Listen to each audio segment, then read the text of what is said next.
नमस्कार। आज हम कोरोना के प्रकाश में गुजरात मॉडल पर चर्चा करेंगे। क्या कहता है गुजरात मॉडल? गुजरात मॉडल ने, गुजरात के रोहिंग्या सीएम ने बोला था कि गुजरात में ये है खबर 14 मई की। उन्होंने बोला था कि 4,218 लोग मर गए हमारे यहाँ कोरोना से। और ये दिव्य भास्कर का जो फिगर आया हुआ है कि 71 दिन में 1,23,000 डेथ सर्टिफिकेट इशू हुए। अब कौन सच बोल रहा है? डेथ सर्टिफिकेट सच बोल रहा है या सरकारी प्रवक्ता या सरकारी सीएम सच बोल रहा है? कौन सच बोल रहा है?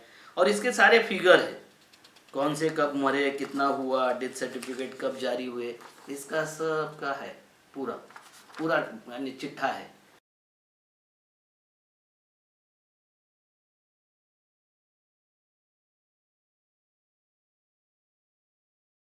बार बार इनके लोग महाराष्ट्र में इतने मर रहे, उधर उतने मर रहे, बिल्कुल मर रहे, सब जगह मर रहे।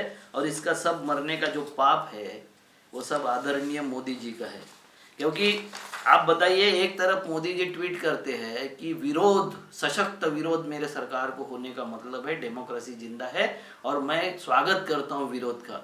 दूसरी तरफ बच्चे अगर पूछते हैं पोस्टर लगा के कि भैया मेरे बच्चे का तूने टीका जो था वो एक्सपोर्ट क्यों किया, तो उनके 20 लोगों पर केसेस होती है। कौन सी केसेस होती है?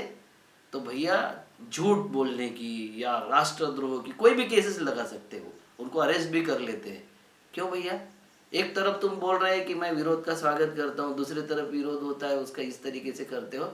और आपके भक्त लोग लगे हुए हैं आज भी कि मोदी नहीं होते तो इस देश में 20 से 40 करोड़ मौतें होती। कैसी होती?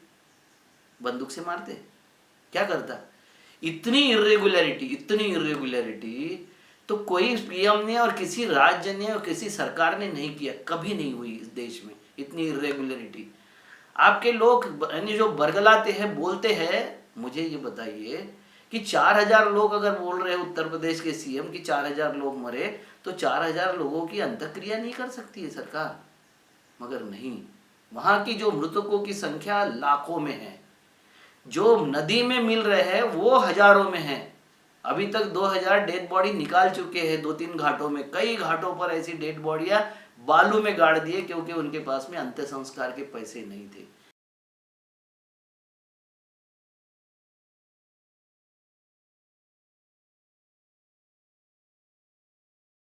ये सरकार झूठों की सरकार है, झूठ बोलने वाली सरकार है और इनका पूर्व नियोजित षड्यंत्र है।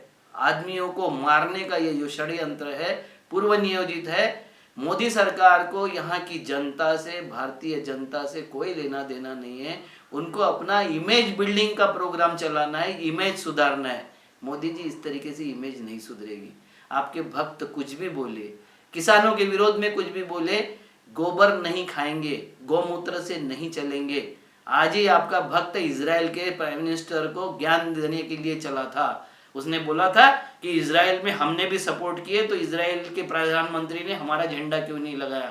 तुरंत एक इजरायली आया और उसने बोला कि चुप रहे, गोबर खाने वाले और गौमूत्र पीने वाले व्यक्ति, वो झेलने का काम बंद कर और अपनी औकात पहचान। मोदी जी, आपने विश्व गुरु बना दिया देश को। इसमें किसी की, आपकी जनता की औकात भी नहीं रची और आपकी भी और देश की औकात नहीं बची है कहीं पर। हम 14 साल से किसी को मदद नहीं मांगते थे क्योंकि हम स्वयं पूर्ण कंट्री हो गए थे, देश हो गए थे और विकसित होने की तरफ हमारी जो दौड़ थी वह हम गरीबी में 164 और 170वें पायदान पर भूख में आ गए हैं।